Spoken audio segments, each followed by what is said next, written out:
Morgan Stanley told staff yesterday that workers and clients who are not vaccinated will be barred from returning to New York City and Westchester County offices starting July 12th. Employees who aren't vaccinated will have to continue working remotely. This move will allow the bank to lift mask and physical distancing requirements in its offices.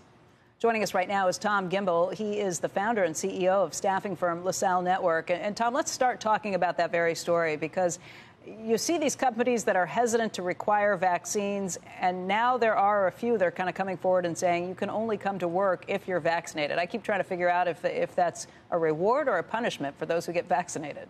Yeah, the horse is out of the barn a little bit now, Becky. The challenge that we have is a mindset challenge of the employee, that they're viewing it as a punishment to come back into the office, and they should be viewing it as a perk to be back in the office, both for social and emotional issues as well as career growth and income growth. And the vision of the CEO is saying, if we're going to be able to compete at a global level or a local level, we need to have our people together in the office, both for onboarding new employees and for camaraderie, to make sure people stay around. I mean, that's the thing that gets to me, because I kind of go round and round with it. It's great being in the office. It really is. It's nice to be around people and kind of not be trying to work in a closet at home or in a spare bedroom or something and hide from everybody. The commute is not so great if you live in one of the big cities, though. And I guess that's kind of the quandary that goes around with it. We've had a lot of discussions about this, and I'm not sure how to come down on it, especially when you're looking at the summer and people who think, oh, it'd be nice to be off somewhere else and not be in the office. I understand that mentality, too. You think this all changes in the fall? Yeah, I missed that chapter in the life book that said that we get what we want. You know, I mean, part of what we're doing is we're going to work and someone's paying us. And when they do that, you're entering into an agreement that I'm going to do what you ask of me, and in turn, you're going to pay me for that work. And that's where it is. Now, right now, we have, lifetime lows of unemployment, non-service industry. And so it is an employee market, but that's going to change. And we're seeing that. And whether companies stay in business, go bankrupt, new ones emerge, there's going to be a time where whether people are paid a little bit more to go into the office or they choose to work someplace else. But the best thing about this, Becky, the best thing is freedom of choice of the employee.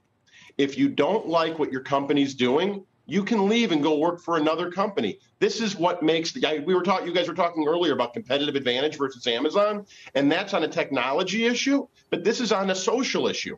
Companies will offer some people remote, other companies will say, get the heck in the office. Right. That's the choice an employee has of where they want to work. Tom, but I want to go back to the question of mandating vaccines. I've been on this issue for now probably over a year, and I'm a big advocate of mandating vaccines in the office place. I applaud James Gorman at Morgan Stanley for doing this and standing up. And, maybe some employees will end up suing them. We will see. But do you believe ultimately that if you're the boss, that you should be mandating the vaccination? I do. I believe that mandating the vaccination is safe for the majority. We did a survey inside my company, and we've got just under 300 employees of staff, and 92% of those folks had the vaccine or were planning to get the vaccines before July 12th. And that date after July 4th seems to be the first step, and then Labor Day seems to be the second step of bringing people back. And if a CEO believes that the majority of people, because here's the big point that people forget is, number one, the vaccines are what, 97% for Moderna and Pfizer? So that still leaves 3.5% of non-proof of being safe.